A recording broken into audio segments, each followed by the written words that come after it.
جو بہت مہربان نہایت رحم فرمانے والا ہے۔ الرحمن الرحیم جو ہے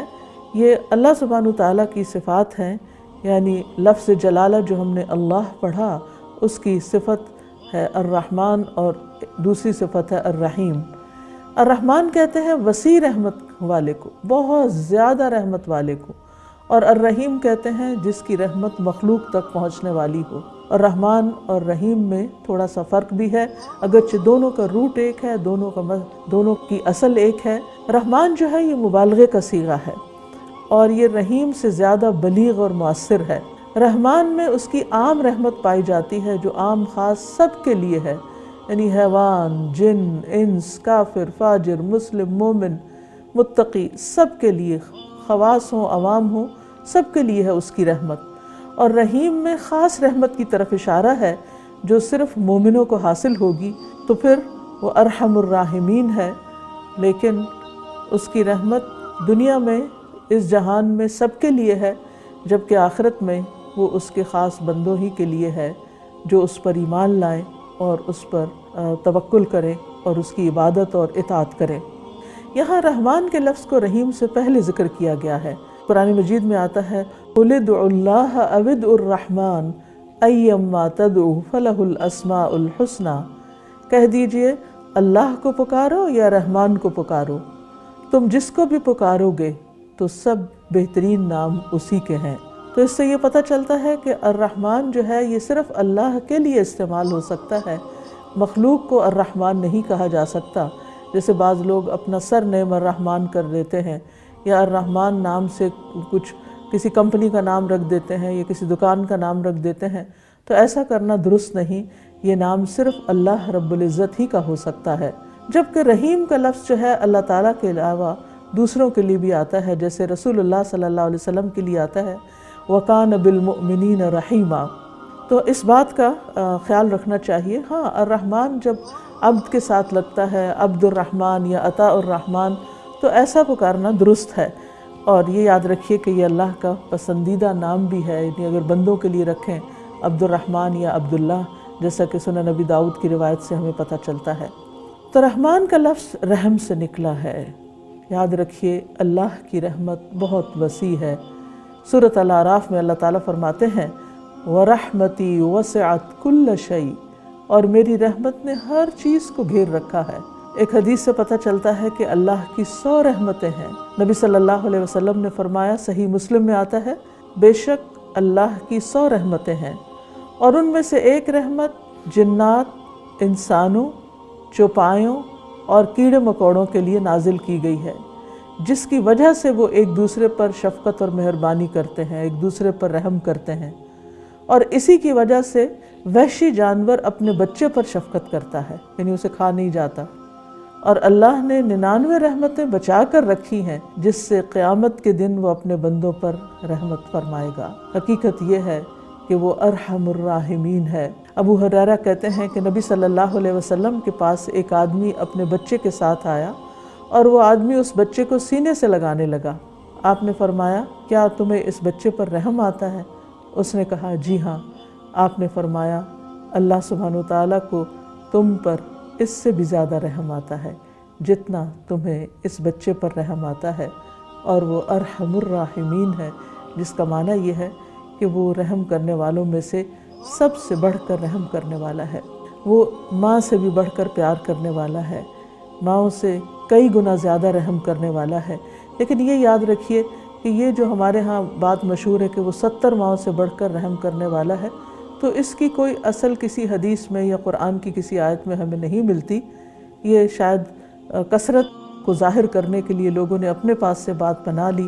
حقیقت تو یہ ہے کہ وہ 70 نہیں، 70,000 کا لفظ بھی کہیں تو وہ اس سے بھی زیادہ رحم کرنے والا ہے۔ پھر یہ ہے کہ نیکیاں کرنے والوں کے لیے اس کی خاص رحمت ہے۔ رسول اللہ صلی اللہ علیہ وسلم نے فرمایا،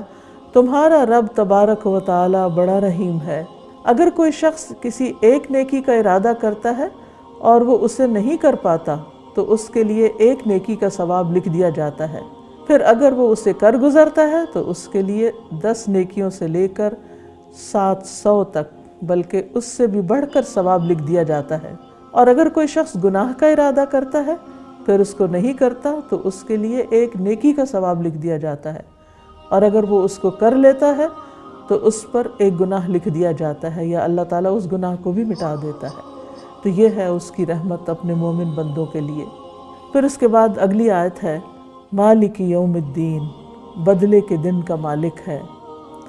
الدین کا لفظ جو ہے یہ اس سے مراد قیامت کا دن ہے، یعنی یوم الدین سے مراد قیامت کا دن ہے، جس دن اللہ سبحانہ وتعالیٰ اپنی مخلوقات کو ان کے اعمال کا بدلہ دے گا، ان کے درمیان فیصلہ کرے گا۔ ابن القیم رحمہ اللہ کہتے ہیں کہ یوم الدین کا معنی یہ ہے کہ وہ دن جب اللہ بندوں کو ان کے اعمال کا بدلہ دے گا، اگر اچھے اعمال ہوئے تو اچھا بدلہ دے گا، اور اگر برے اعمال ہوئے تو برا بدلہ دے گا، اور یہ چیز ان کے بدلے اور حساب پر مشتمل ہے، یعنی اللہ سبحانہ وتعالیٰ ان کے ساتھ پورا حساب کرے گا۔ من جاء بالحسنۃ فلہ خیر منہا ومن جاء بالسیئۃ فلا یجزی الذین عملوا السیئات الا ما كانوا یعملون۔ جو شخص نیکی لے کر آیا تو اس کے لیے اس سے بہتر صلہ ہے، اور جو برائی لے کر آیا تو جن لوگوں نے برے کام کیے وہ بدلہ نہیں دیے جائیں گے مگر اسی کا جو وہ کرتے رہے۔ تو حقیقت یہ ہے کہ انسان آج اس دنیا میں جو کچھ کر رہا ہے وہ ایسے ہی بیکار نہیں جائے گا، بلکہ اس کو بدلہ مل کر رہے گا۔ اچھا کرتا ہے تو اچھے کا بھی، برا کرتا ہے تو برے کا بھی۔ اس لیے ہمیں اس دنیا میں سوچ سمجھ کر جینا چاہیے، اور دوسروں کے اوپر ظلم و ستم کرنے سے پرہیز کرنا چاہیے، کیونکہ سب کچھ لکھا جا رہا ہے۔ کل کبیر و صغیر مستطر۔ ایک اور جگہ پر آتا ہے من جاء بالحسنۃ فلہ خیر منہا وہم من فزع یومئذ آمنون۔ جو شخص اس دن بھلائی لے کر آئے گا اسے اس سے بہتر بدلہ ملے گا، اور ایسے لوگ اس دن گھبراہٹ سے امن میں ہوں گے، اور جو برائی لے کر آئے گا تو ایسے لوگ اوندے منہ جہنم میں پھینک دیے جائیں گے، اور کہا جائے گا تمہیں اتنا ہی بدلہ ملے گا جو تم کام کرتے رہے ہو، یعنی جیسا کرو گے ویسا بھرو گے۔ اور ویسے بھی ہم دیکھتے ہیں کہ قیامت کے دن کا حقیقی مالک وہی ہے، یعنی کسی اور کے پاس کوئی اختیار نہیں ہوگا۔ سورۃ غافر میں فرمایا یوم ہم بارزون لا یخفی علی اللہ منہم شیء لمن الملک اليوم للہ الواحد القہار۔ جس دن وہ صاف ظاہر ہوں گے، یعنی تمام انسان اللہ کے سامنے ہوں گے، ان کی کوئی چیز اللہ پر چھپی ہوئی نہ ہوگی۔ کہا جائے گا آج کس کی بادشاہت ہے؟ اللہ ہی کی، جو ایک ہے، بہت دبدبے والا ہے۔ صحیح بخاری میں آتا ہے کہ ابو ہریرہ رضی اللہ عنہ کہتے ہیں میں نے رسول اللہ صلی اللہ علیہ وسلم کو یہ فرماتے ہوئے سنا کہ اللہ زمین کو اپنی مٹھی میں لے لے گا اور آسمانوں کو اپنے دائیں ہاتھ میں لپیٹ لے گا، پھر فرمائے گا میں ہی بادشاہ ہوں، دنیا کے بادشاہ آج کہاں ہیں؟ تو حقیقت یہ ہے کہ مالک یوم الدین وہی ہے۔ اللہ الملک بھی ہے، المالک بھی ہے، الدیان بھی ہے، مالک الملک بھی ہے۔ عبداللہ بن انیس کہتے ہیں کہ میں نے نبی صلی اللہ علیہ وسلم کو فرماتے ہوئے سنا اللہ بندوں کو جمع کرے گا اور ایسی آواز کے ذریعے ان کو پکارے گا جس کو دور والے بھی اسی طرح سنیں گے جس طرح قریب والے سن رہے ہوں، اور فرمائے گا میں بادشاہ ہوں اور میں ہر ایک کے اعمال کا بدلہ دینے والا ہوں۔ تو حقیقت یہ ہے کہ قیامت کے دن بدلہ اللہ ہی کے ہاتھ میں ہے، وہی مالک ہے۔ اس لیے انسان سوچ سمجھ کر اور بہت احتیاط کے ساتھ اس زندگی کو بسر کرے، اور ہم سب کا اس پر ایمان ہونا چاہیے کہ واقعی بدلے کا دن اس کا مالک وہی ہے۔ حضرت عائشہ فرماتی ہیں کہ میں نے عرض کیا اللہ کے رسول، ابن جدعان جاہلیت کے زمانے میں مرا، وہ صلہ رحمی کرتا تھا، مسکینوں کو کھانا کھلاتا تھا، کیا اس کو اس سے کوئی فائدہ ہوگا؟ آپ نے فرمایا یہ اعمال اس کو فائدہ نہیں دیں گے، کیونکہ اس نے ایک دن بھی نہیں کہا رب اغفر لی خطیئتی یوم الدین، کہ اے میرے رب میری خطا یوم الدین کو معاف کر دینا، بدلے کے دن معاف کر دینا۔ تو اس لیے بہت ضروری ہے کہ ہمارا اس پر ایمان ہو کہ ایک دن آنے والا ہے جس دن انسان کو اس کے اعمال کا بدلہ مل کر رہے گا۔ دنیا میں بہت سے لوگ دوسروں کے ساتھ معاملہ کرتے ہوئے یا ایون اللہ کی عبادت کرتے ہوئے اس بات کا خیال نہیں رکھتے کہ اللہ سبحانہ وتعالیٰ ان سب چیزوں کا حساب کرنے والا ہے، اور آج اگر ہم کسی کے ساتھ تھوڑی سی بھی زیادتی کریں گے تو وہ لکھ لی جائے گی اور اس پر پوچھ ہوگی۔ جب انسان کے اندر یہ ایمان پیدا ہو جاتا ہے کہ ہمارے اعمال ہمیں دکھائے جائیں گے اور ان پر جزا یا سزا ملے گی، تو انسان اس زندگی میں بہت محتاط ہو جاتا ہے۔ ناظرین، یہاں ہم ایک چھوٹی سی بریک لیں گے اور پھر وقفے کے بعد دوبارہ شروع کریں گے، ہمارے ساتھ رہیے گا۔ ناظرین، ہم اپنی گفتگو کا آغاز دوبارہ کرتے ہیں۔ ہم بات کر رہے تھے تو ہم دیکھتے ہیں کہ سورۃ الفاتحہ کے آغاز میں اللہ سبحانہ وتعالیٰ کی صفات کا ذکر ہے۔ الحمدللہ کے بعد رب العالمین، الرحمن الرحیم، مالک یوم الدین۔ تو جب بندہ اللہ تعالیٰ کی ان صفات کو سمجھ جاتا ہے اور ان صفات پر غور کرتا ہے اور ان صفات کو اپنے دل میں بٹھا لیتا ہے، تو اس کے دل سے یہ پکار اٹھتی ہے کہ ایاک نعبد و ایاک نستعین، کہ صرف تیری ہم عبادت کرتے ہیں اور صرف تجھی سے ہم مدد چاہتے ہیں۔ یعنی جب خالق تو ہے، مالک تو ہے، رب تو ہے، سب سے بڑھ کر رحم فرمانے والا تو ہے، ماں باپ سے بڑھ کر پیار کرنے والا تو ہے، اور ہمارا انجام بھی تیرے ہاتھ میں ہے، تو پھر ہم تیرے ہی ہو کر رہنا چاہتے ہیں، تیری ہی عبادت کریں گے اور ہر معاملے میں تجھی سے مدد مانگیں گے۔ تو اس طرح یہ چیز انسان کے اندر خالص توحید پیدا کر دیتی ہے اور اللہ کے ساتھ بندے کا تعلق مضبوط ہو جاتا ہے کہ میں آیا بھی اسی کی طرف سے، مجھ پر رحمتوں اور انعامات کی بارش بھی اسی کی طرف سے، میری واپسی بھی اسی کی طرف، تو پھر میں کیوں نہ اس کا بندہ بن کر رہوں۔ ایاک نعبد و ایاک نستعین۔ تو ایاک نعبد میں جو نعبد کا لفظ ہے، یعنی ہم اسی کی عبادت کرتے ہیں، یعنی اللہ کی عبادت کرتے ہیں، تو عبادت کا لفظ جو ہے یہ عبد سے نکلا ہے۔ عبد کہتے ہیں بندگی کو، غلامی کو، یعنی ہم اللہ ہی کے بندے اور اس کے غلام ہیں، اور غلام کا کام کیا ہوتا ہے کہ آقا اس کو جس چیز کا حکم دے اس کے مطابق وہ کام کرے۔ امام ابن تیمیہ کہتے ہیں کہ عبادت ہر اس چیز کا جامع نام ہے جس کو اللہ پسند کرتا ہے اور اس سے راضی ہوتا ہے۔ اس میں سب اقوال افعال شامل ہیں، جو ظاہری ہوں یا باطنی۔ یعنی انسان اگر کوئی بات بولتا ہے اور وہ اچھی بات کرتا ہے تو اس کو اجر ملتا ہے، اور اگر کوئی ایسی بات کرتا ہے جس پر اللہ تعالیٰ ناراض ہوتا ہے تو اس پر سزا ہو سکتی ہے۔ تو جو جتنی بھی اچھی باتیں کرے گا وہ ساری کی ساری اس کے لیے عبادت شمار ہوں گی۔ اسی طرح اس کی اچھی سوچیں، اس کی پازیٹیو تھنکنگ، اس کی خیر خواہی، اس کا اللہ سے محبت کرنا، جنہیں دل کے جتنے بھی اعمال ہیں، باطن کے جتنے اعمال ہیں، یہ سب بھی عبادت میں شمار ہوتے ہیں۔ اللہ پہ بھروسہ، اللہ سے ڈر، اللہ کا تقوی، اللہ کی خشیت، رغبت، رہبت، یہ تمام چیزیں اسی کے ساتھ وابستہ رکھتا ہے، تو پھر ان پر بھی انسان کو اجر و ثواب ملتا ہے اور یہ بھی عبادت قرار پاتی ہیں۔ پھر اسی طرح انسان کے جوارح یعنی اعضاء جو کچھ کرتے ہیں، وہ قدموں سے چل کے کسی چیز کی طرف جاتا ہے، وہ اپنے ہاتھوں سے کوئی کام کرتا ہے، تو یہ تمام چیزیں اس کے لیے عبادت بن جاتی ہیں۔ اللہ تعالیٰ کی عبادت یعنی نماز، روزہ، حج، زکوٰۃ کو تو ہم عبادات کہتے ہی ہیں، لیکن اس کے علاوہ والدین کے ساتھ حسن سلوک کرنا، صلہ رحمی کرنا، پڑوسی، یتیم، مسکین، مسافر کے ساتھ حسن سلوک، غلاموں، خادموں، جانوروں، تمام چیزوں کے ساتھ اچھا سلوک، دعا کرنا، ذکر کرنا، اللہ سے استغفار کرنا، درود شریف پڑھنا، یہ ساری چیزیں عبادت میں شمار ہوتی ہیں۔ اسی طرح بندوں کی خدمت اور مدد، خاص طور پر آپ دیکھیے کہ ہم اس کو عموماً عبادت نہیں سمجھتے، حالانکہ رسول اللہ صلی اللہ علیہ وسلم نے فرمایا، مجھے اپنے کسی بھائی کی ضرورت پوری کرنے کے لیے اس کے ساتھ چلنا اس مسجد یعنی مسجد نبوی میں 1 ماہ کے اعتکاف سے بھی زیادہ محبوب ہے۔ یعنی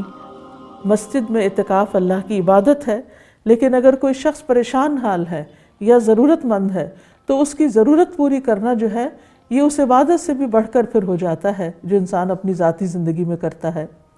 نبی صلی اللہ علیہ وسلم نے یہ بھی فرمایا کہ مسکین کے لیے دوڑ دھوپ کرنے والا ایسا ہے جیسا کہ اللہ کے راستے میں جہاد کرنے والا یا رات کو قیام کرنے والا اور دن کو روزہ رکھنے والا۔ اب رات کے قیام کو تو ہم عبادت سمجھتے ہیں اور دن کے روزے کو بھی ہم عبادت سمجھتے ہیں،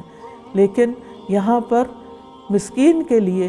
مجبور اور پریشان حال شخص کے لیے دوڑ دھوپ کرنا، اس کا کوئی کام کر دینا، یہ بھی عبادت قرار پاتا ہے۔ اگر دیکھا جائے تو اللہ سبحانہ تعالیٰ نے ہمیں پیدا ہی اس غرض کے لیے کیا ہے۔ قرآن مجید میں اللہ تعالیٰ فرماتے ہیں وَمَا خَلَقْتُ الْجِنَّ وَالْإِنسَ إِلَّا لِيَعْبُدُونَ، کہ میں نے جن و انس کو اپنی عبادت کے لیے پیدا کیا ہے۔ یعنی اللہ تعالیٰ نے ہمیں اس دنیا میں بھیجا تاکہ ہم اس زندگی میں اس کی مرضی کے مطابق سب کام کرتے رہیں، اور جب ہم واپس جائیں تو پھر اللہ تعالیٰ ہمیں راضی کر دے۔ قرآن مجید میں سورۃ الحج میں اللہ تعالیٰ فرماتے ہیں یا ایھا الذین آمنوا ارکعوا واسجدوا واعبدوا ربکم وافعلوا الخیر لعلکم تفلحون، اے لوگو جو ایمان لائے ہو، رکوع کرو اور سجدہ کرو اور اپنے رب کی عبادت کرو اور نیکی کرو تاکہ تم کامیاب ہو جاؤ۔ اور حقیقت یہ ہے کہ عبادت بندوں پر اللہ کا حق ہے، یعنی اللہ کا حق ہے کہ بندے اس کی عبادت کریں، کیونکہ اللہ نے ان کو پیدا ہی اس کام کے لیے کیا ہے۔ اور یہ بات ایک حدیث سے بھی ہمیں پتہ چلتی ہے جس کو امام بخاری نے روایت کیا اپنی صحیح کے اندر۔ معاذ رضی اللہ عنہ سے مروی ہے، وہ کہتے ہیں کہ نبی صلی اللہ علیہ وسلم جس گدھے پر سوار تھے میں اس پر آپ کے پیچھے بیٹھا ہوا تھا، اس کا نام عفیر تھا۔ آپ صلی اللہ علیہ وسلم نے فرمایا کہ اے معاذ، کیا تمہیں معلوم ہے کہ اللہ کا حق اپنے بندوں پر کیا ہے اور بندوں کا حق اللہ پر کیا ہے؟ میں نے عرض کیا اللہ اور اس کے رسول ہی زیادہ جانتے ہیں۔ آپ نے فرمایا اللہ کا حق اپنے بندوں پر یہ ہے کہ وہ اس کی عبادت کریں اور اس کے ساتھ کسی کو شریک نہ ٹھہرائیں، اور بندوں کا حق اللہ پر یہ ہے کہ جو بندہ اللہ کے ساتھ کسی کو شریک نہ ٹھہراتا ہو، یعنی شرک نہ کرتا ہو، اللہ تعالیٰ اس کو عذاب نہ دے۔ تو یہ دو طرفہ معاملہ ہے، اگر ہم اللہ کی عبادت کریں گے، ہم اللہ کو راضی کریں گے تو اللہ ہم کو راضی کر دے گا، اور اگر ہم نے اس کے حق میں حق تلفی کی تو پھر اس کی پکڑ سے انسان بچ نہیں سکتا۔ اور حقیقت یہ ہے کہ انسان کو صرف اور صرف اللہ ہی کی عبادت کرنی چاہیے، اسی لیے ہم لا الہ الا اللہ پڑھتے ہیں اور اللہ سے یہ وعدہ کرتے ہیں کہ تیرے سوا ہم کسی اور کی عبادت نہیں کریں گے، اور اسی سے انسان کی جان مال عزت آبرو جو ہے اس کی حفاظت ہوتی ہے۔ اس کے بعد ایاک نعبد کے بعد و ایاک نستعین بھی ہے، اور صرف تیری ہی ہم مدد چاہتے ہیں، تجھ سے ہی مدد طلب کرتے ہیں۔ استعانت کا لفظ عربی زبان میں مدد طلب کرنے کے لیے آتا ہے کہ ہمیں مدد چاہیے۔ حقیقت یہ ہے کہ انسان اپنی ذات میں بہت کمزور ہے، انسان کے پاس کتنا بھی علم ہو، مال ہو، جسمانی قوت اور طاقت ہو، لیکن اللہ کے مقابلے میں کوئی حیثیت نہیں رکھتا، کوئی حقیقت نہیں انسان کی، اور اللہ سبحانہ وتعالیٰ ایک کن کہہ کر اس کو ختم کر سکتا ہے۔ لہٰذا کبھی بھی انسان کے اندر جب یہ بات کہتا ہے تو پھر غرور اور فخر اور تکبر کی کیفیت نہیں آتی،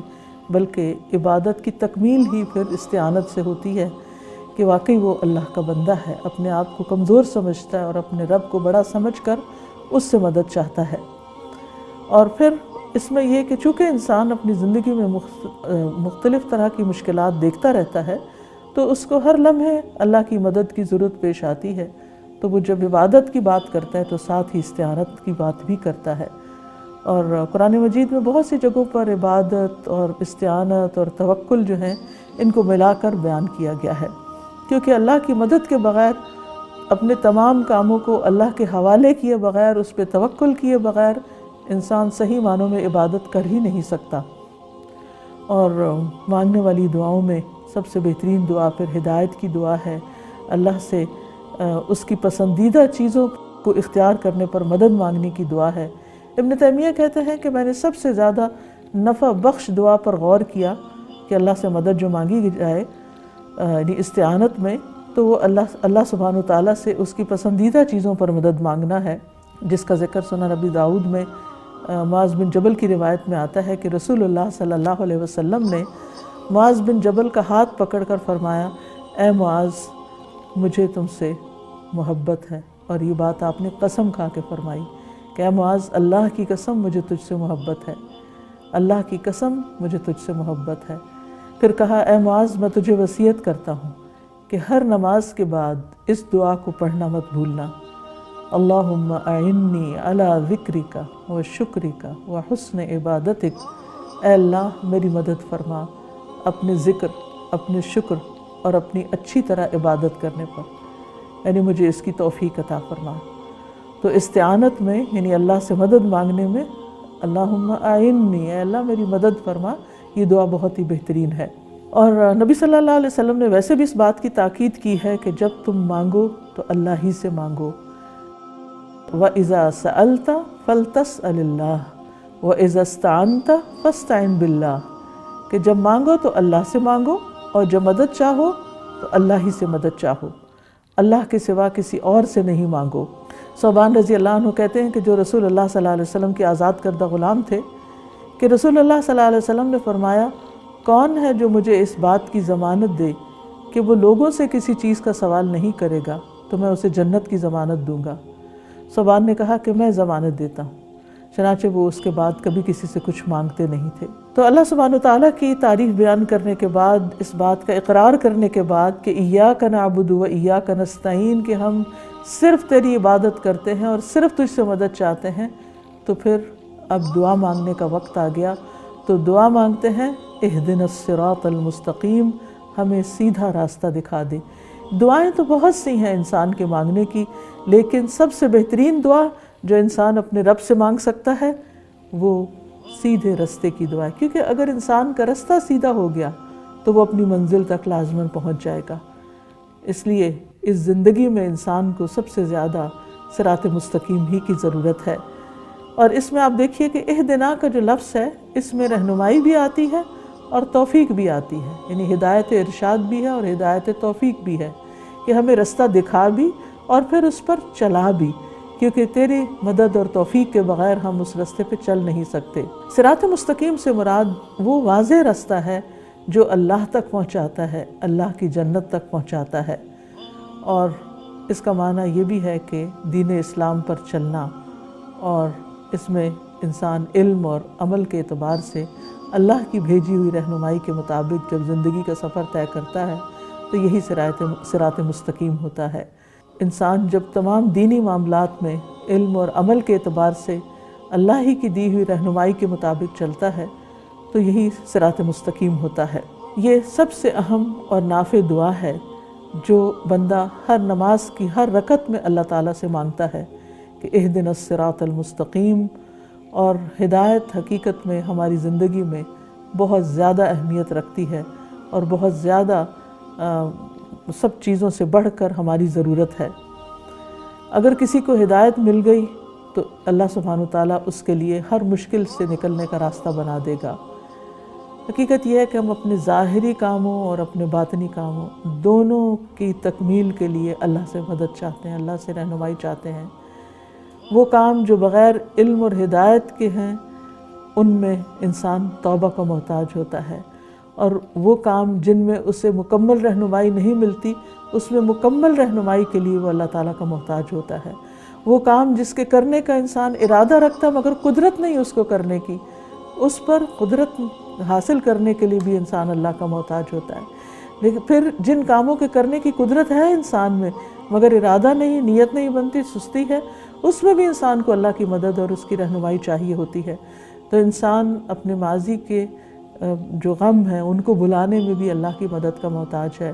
ہدایت کا محتاج ہے، اور آئندہ کرنے والے کاموں میں بھی انسان کو اللہ کی رہنمائی اور ہدایت کی ضرورت ہے۔ اور سیدھے رستے کی طرف رہنمائی کرنا اللہ ہی کے اختیار میں ہے، اللہ ہی کی توفیق سے ہوتا ہے۔ واللہ یہدی من یشاء الی صراط مستقیم۔ اور اللہ سبحانہ وتعالیٰ خود بھی اپنے بارے میں فرماتا ہے کہ ان ربی علی صراط مستقیم، اور رب سیدھے رستے پر ہے، اس کے پیغمبر سیدھے رستے پر ہیں، اور اس کی گواہی دی گئی سورۃ یاسین میں، یاسین والقرآن الحکیم انک لمن المرسلین۔ یاسین قسم ہے قرآن حکیم کی، بے شک آپ سیدھے رستے پر ہیں، آپ رسولوں میں سے ہیں اور سیدھے رستے پر ہیں۔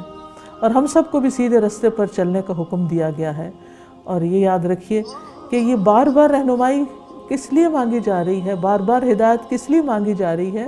کیونکہ اس صراط مستقیم پر شیطان بیٹھا ہوا ہے، اور جب ہم اس پر چند قدم بھی چلتے ہیں تو راستے میں کوئی نہ کوئی رکاوٹ آ جاتی ہے، پھر اللہ کی مدد کی ضرورت ہوتی ہے، پھر ہم نماز میں جا کر اللہ کے آگے ہاتھ باندھ کر کھڑے ہو کر اس کی تعریف بیان کر کے، اس کی صفات کا ذکر کر کے اس سے دعا کرتے ہیں، اور پھر ہم سلام پھرنے کے بعد اپنی عملی زندگی میں آتے ہیں پھر کہیں بھٹکتے ہیں، کہیں ہچکچاہٹ کا شکار ہوتے ہیں، کہیں ہمیں کوئی مسئلہ درپیش ہوتا ہے، پھر اللہ کی طرف پلٹتے ہیں، پھر اس سے دعا کرتے ہیں۔ تو دن میں 5 بار ہم ہر رکعت میں کھڑے ہو کر اہدنا الصراط المستقیم مانگ رہے ہوتے ہیں۔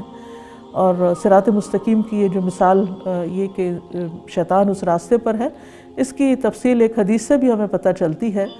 رسول اللہ صلی اللہ علیہ وسلم نے فرمایا کہ اللہ نے ایک مثال بیان فرمائی ہے کہ ایک صراط مستقیم ہے جس کی دونوں جانب دیواریں ہیں، ان دیواروں میں کھلے ہوئے دروازے ہیں،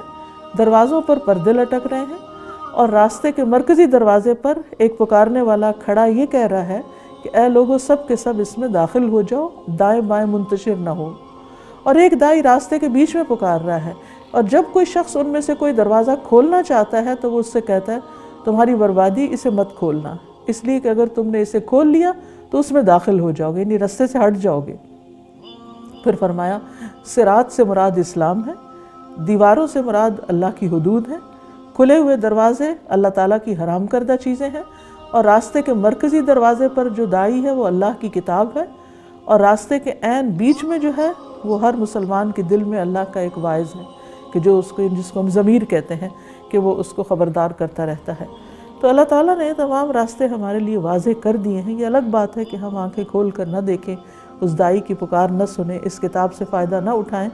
تو پھر وہ ہماری اپنی مشکل ہے، ورنہ اللہ نے صراط مستقیم کو واضح کر دیا ہے۔ ناظرین، یہاں ہم ایک چھوٹی سی بریک لیں گے اور پھر وقفے کے بعد دوبارہ شروع کریں گے، ہمارے ساتھ رہیے گا۔ ناظرین، ہم اپنی گفتگو کا آغاز دوبارہ کرتے ہیں۔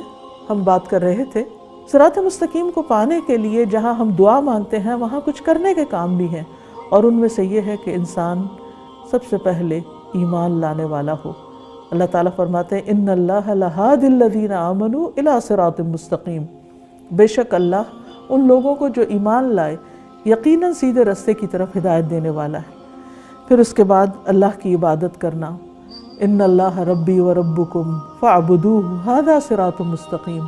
بے شک اللہ ہی میرا رب اور تمہارا رب ہے، بس اس کی عبادت کرو، یہی سیدھا راستہ ہے۔ اور پھر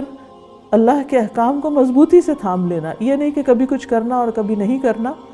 فرمایا وَمَن يَعْتَصِم بِاللَّهِ فَقَدْ هُدِيَ إِلَىٰ صِرَاطٍ مُسْتَقِيم، جو شخص اللہ کو مضبوطی سے پکڑ لے گا، یعنی اللہ کا سہارا تھام لے گا، تو یقیناً اسے سیدھے رستے کی طرف ہدایت دی گئی۔ پھر اللہ کی وحی کی پیروی کرنا، نبی صلی اللہ علیہ وسلم کی اطاعت کرنا، کیونکہ قرآن مجید میں آتا ہے وَإِنَّكَ لَتَهْدِي إِلَىٰ صِرَاطٍ مُسْتَقِيم، کہ یقیناً آپ سیدھے رستے کی طرف ہدایت دیتے ہیں، یعنی اللہ کے رسول صلی اللہ علیہ وسلم جو ہیں وہ صحیح رستہ دکھاتے ہیں۔ تو اگر ہم واقعی صحیح رستہ چاہتے ہیں تو قرآن مجید کے ساتھ ساتھ سنت رسول صلی اللہ علیہ وسلم کی پیروی بھی نہایت ضروری ہے۔ ایک اور جگہ پر آتا ہے وَإِنَّكَ لَتَدْعُوهُمْ إِلَىٰ صِرَاطٍ مُسْتَقِيم، بے شک آپ انہیں یقیناً سیدھے رستے کی دعوت دے رہے ہیں۔ پھر اسی طرح قرآن حکیم میں اور سنت میں جو موجود نصیحتیں ہیں ان پر عمل کرنا جو ہے وہ سیدھے رستے کی طرف جانے کا ذریعہ بنتا ہے۔ فرمایا وَلَوْ أَنَّهُمْ فَعَلُوا مَا يُوعَظُونَ بِهِ لَكَانَ خَيْرًا لَهُمْ وَأَشَدَّ تَثْبِيتًا وَإِذًا لَآتَيْنَاهُمْ مِن لَّدُنَّا أَجْرًا عَظِيمًا وَلَهَدَيْنَاهُمْ صِرَاطًا مُسْتَقِيمًا، اور اگر وہ واقعی اس پر عمل کرتے جو انہیں نصیحت کی جاتی ہے تو یہ ان کے لیے بہتر اور زیادہ ثابت قدم رکھنے والا ہوتا، اور اس وقت ہم یقیناً انہیں اپنے پاس سے بہت بڑا اجر دیتے، اور یقیناً ہم انہیں سیدھے رستے پر چلاتے۔ تو اس سے یہ پتہ چلتا ہے کہ اللہ اور اس کے رسول صلی اللہ علیہ وسلم کی طرف سے جو ہدایات آتی ہیں، انسان جب ان پر چلتا ہے تو انسان کو سیدھا رستہ ملتا ہے۔ یہاں ایک اور چیز کا بھی ذکر کرنا چاہوں گی کہ دنیا میں انسان اگر سیدھے راستے پر چلتا ہے تو قیامت کے دن اپنے حساب کتاب کے بعد جنت میں جانے سے پہلے ایک پل سے اس کو گزرنا ہے۔ جو دنیا میں ثابت قدم رہا وہ اس پل صراط پر بھی ثابت قدم ہوگا۔ جس رفتار سے یہاں ہم صراط مستقیم پر چلیں گے اسی رفتار کے مطابق وہاں اس صراط سے گزر جائیں گے۔ جتنا جتنا انسان کا قدم اس راستے پر مضبوطی سے جمتا جاتا ہے، جس راستے کو اللہ نے دنیا میں اپنے بندے کے لیے مقرر کیا ہے، اتنا ہی اس کا پاؤں اس پل صراط پر جمع ہوا ہوگا جو جہنم کی پشت پر رکھا ہوا۔ ہم سب جانتے ہیں، بچپن سے ہی ہمیں بتایا جاتا ہے پل صراط کے بارے میں کہ بال سے باریک اور تلوار سے زیادہ تیز ہے، اور جہنم کی پشت پر رکھا ہوا ہے جس پر سے ہر شخص کو گزرنا ہوگا، اور انبیاء اس وقت رب سلم پکار رہے ہوں گے۔ وہاں پر کچھ لوگ بجلی کی تیزی کے ساتھ گزر جائیں گے، کچھ لوگ پلک جھپکنے کی مانند گزر جائیں گے، کچھ لوگ اس سے کم۔ تو جس طریقے سے جو دنیا میں ہدایت کے راستے پر چلتا ہے، دنیا میں جیسے اس کے اعمال ہوں گے ویسا ہی پل صراط پر اس کے ساتھ معاملہ کیا جائے گا۔ رسول اللہ صلی اللہ علیہ وسلم نے فرمایا، قیامت کے دن اللہ ہر ایک کو اس کے عمل کے مطابق نور دے گا۔ بعض کو نور ایک عظیم پہاڑ کے برابر دیا جائے گا جو ان کے آگے آگے دوڑے گا، اور کچھ لوگوں کو اس سے ذرا کم نور دیا جائے گا۔ کچھ لوگوں کو کھجور کے پودے کے برابر جو انہوں نے اپنے ہاتھ میں پکڑا ہوگا، کسی کو اس سے چھوٹا دیا جائے گا، یہاں تک کہ آخری آدمی جس کو نور دیا جائے گا وہ اس کو پاؤں کے انگوٹھے کے اوپر دیا جائے گا۔ کبھی وہ جلے گا، کبھی وہ بجھے گا، بس جب اس کا پاؤں روشنی کرے گا تو وہ آگے بڑھ جائے گا، اور جب نور بجھا دیا جائے گا تو وہ رک جائے گا۔ یہ ان لوگوں کی مثال ہے جو دنیا میں ڈاواں ڈول رہتے ہیں، کبھی دین کے راستے پر، کبھی دنیا کے راستے پر، اور پورے یقین اور شرح صدر کے ساتھ اسلام کو اپنا زندگی کا طریقہ نہیں بناتے۔ پل صراط پر سے گزرنے کی رفتار کے بارے میں ایک حدیث میں آتا ہے، رسول اللہ صلی اللہ علیہ وسلم نے فرمایا، پل صراط سے لوگ اپنے نور کے مطابق یعنی نور کی مقدار کے مطابق گزر جائیں گے۔ بعض وہ ہوں گے جو آنکھ جھپکنے کی دیر میں گزر جائیں گے، بعض وہ ہوں گے جو بجلی کی طرح گزر جائیں گے، بعض بادلوں کی طرح گزر جائیں گے، کچھ لوگ ستاروں کے ایک دوسرے پر حملہ کرنے کی طرح گزر جائیں گے، کچھ لوگ آندھی کی طرح گزر جائیں گے، کچھ لوگ گھوڑوں کے دوڑنے کی طرح گزر جائیں گے، کچھ آدمیوں کے دوڑنے کی طرح گزریں گے۔ پھر اس کے گزرنے کی باری آئے گی جس کو روشنی اس کے پاؤں کی پشت پر دی گئی ہوگی، وہ چہرے اور ہاتھوں اور پاؤں کے بل رینگ رینگ کر گزرے گا۔ تو یاد رکھیے، پل صراط کو عبور کرنے کے لیے دنیا میں ہی تیاری کرنی ہوگی۔ ابو ذر رضی اللہ عنہ کہتے ہیں کہ میرے خلیل نے مجھے وصیت کی ہے کہ جہنم کے پل صراط سے پہلے ایک ایسا راستہ ہے جو پھسلن والا اور لڑکھڑانے والا ہے، تو ہم اس راستے پر اس حال میں نہ پہنچیں کہ ہمارے سامان میں بوجھ ہو، یعنی دنیا میں ہی اپنے سارے فرائض کو چکا کر آگے بڑھیں۔ تو بندہ مومن اللہ سے دعا کرتا ہے کہ اہدنا الصراط المستقیم، لیکن اللہ تعالیٰ پھر اس کے لیے صراط مستقیم کو واضح بھی کر دیتے ہیں کہ وہ ہے کیا۔ فرمایا، صراط الذین انعمت علیہم غیر المغضوب علیہم ولا الضالین، کہ ان لوگوں کا راستہ جن پر تو نے انعام کیا، ان کا نہیں جن پر تیرا غضب ہوا، اور نہ گمراہ ہونے والوں کا راستہ۔ اب یہ کون ہے خوش قسمت جن پر اللہ نے انعام کیا؟ انعام کا لفظ نعمت سے نکلا ہے۔ وہ تمام چیزیں جن سے ہم لذت پاتے ہیں، مستفید ہوتے ہیں، فائدہ اٹھاتے ہیں، وہ نعمتیں ہیں۔ تو یہ انعام یافتہ نعمتیں پانے والے کون لوگ ہیں؟ وہ جن کے پاس علم بھی ہے اور عمل بھی ہے۔ اور پھر دوسرے وہ کیٹیگری کہ جس سے پناہ مانگی گئی کہ اللہ ان کا راستہ نہیں چاہیے جن پر تیرا غضب ہے، جن سے تو ناراض ہے، اور وہ لوگ ہیں کہ جو علم تو رکھتے ہیں لیکن عمل نہیں کرتے۔ اور تیسری کیٹیگری ضالین کی ہے کہ جو بھٹکے ہوئے ہیں، جن کے پاس نہ علم ہے اور نہ عمل ہے۔ تو اس راستے پر چلنے کے لیے، یعنی صراط مستقیم پر چلنے کے لیے اور انعام یافتہ لوگوں میں شامل ہونے کے لیے نہایت ضروری ہے کہ ہم علم بھی حاصل کریں اور اس علم پر عمل بھی کرنے والے ہوں۔ یعنی 3 طرح کے لوگ ہو گئے، 3 کیٹیگریز اللہ تعالیٰ نے بتا دیں، اور اب یہ ہماری چوائس ہے کہ ہم اس میں سے کس میں شامل ہونا چاہتے ہیں۔ اور پھر اختتام پر فرمایا آمین، یعنی آمین قرآن مجید کا حصہ تو نہیں، لیکن چونکہ سورۃ الفاتحہ ایک دعا بھی ہے تو اختتام پر آمین کہا جاتا ہے اور اس کے کہنے کا حکم بھی ہے۔ ابو ہریرہ رضی اللہ عنہ سے روایت ہے، وہ کہتے ہیں کہ رسول اللہ صلی اللہ علیہ وسلم نے فرمایا، جب امام غیر المغضوب علیہم ولا الضالین کہے تو تم آمین کہو، کیونکہ جس کا یہ کہنا فرشتوں کے کہنے کے ساتھ موافق ہو جائے گا اس کے پچھلے گناہ معاف کر دیے جائیں گے۔ اور آمین کہنے پر اللہ تعالیٰ بھی جواب دیتا ہے، حدیث میں آتا ہے تم آمین کہو، اللہ تمہاری دعاؤں کا جواب دے گا۔ اور پھر یہ ہے کہ آخر میں ہم سورۃ فاتحہ کا ایک مختصر سا خلاصہ ہم دیکھ لیتے ہیں کہ سورۃ الفاتحہ اللہ اور بندے کے درمیان تقسیم شدہ سورت ہے۔ ابتداء میں بندہ اللہ کی تعریف بیان کرتا ہے، اور پھر ایاک نعبد و ایاک نستعین میں ایاک نعبد اللہ کی طرف منسوب ہے اور ایاک نستعین کے ساتھ وہ آیات ہیں جو اس کے بعد بندے کے لیے ہیں، اور عبادت کے لیے اللہ کی مدد کی ضرورت ہے، اور پھر اس کے لیے دعاؤں کی ضرورت ہے کہ اللہ ہمیں صراط مستقیم عطا کر، اور دعا سے پہلے اللہ کی تعریف کی ضرورت ہے، اور پھر آخر میں انسان اپنے لیے زندگی کی راہ کا تعین کرتا ہے اور اپنے لیے دعا مانگتا ہے کہ نیک اور صالح لوگوں کا ساتھ ہمیں نصیب ہو، انعمت علیہم من النبیین والصدیقین والشہداء والصالحین، کہ انبیاء، صدیقین، شہداء، صالحین کا ساتھ ہو۔ حقیقت یہ ہے کہ انسان کی سب سے بڑی تمنا اور خواہش یہی ہونی چاہیے کہ وہ اس کو ایسے لوگوں کا ساتھ ملے جن سے اللہ راضی ہو گیا ہے، اور ان لوگوں کی کمپنی سے اور ان کے کاموں سے دور رہے کہ جن پر اللہ کا غضب ہے یا وہ بھٹکے ہوئے ہیں، کیونکہ انسان پر اس کی کمپنی کا بہت زیادہ اثر ہوتا ہے۔ تو یہاں اللہ سبحانہ وتعالیٰ نے صراط مستقیم کی جو نشانی بتا دی وہ یہ کہ صراط مستقیم تو وہ راستہ ہے جس پر اس کے پسندیدہ بندے چلے۔ اس لیے انسان اگر اللہ کا پسندیدہ بننا چاہتا ہے تو لازم ہے کہ ان لوگوں کے راستے کو اختیار کرے۔ تو اللہ سبحانہ وتعالیٰ ہمیں اس کی توفیق عطا فرمائے۔ وآخر دعوانا ان الحمد للہ رب العالمین، آمین۔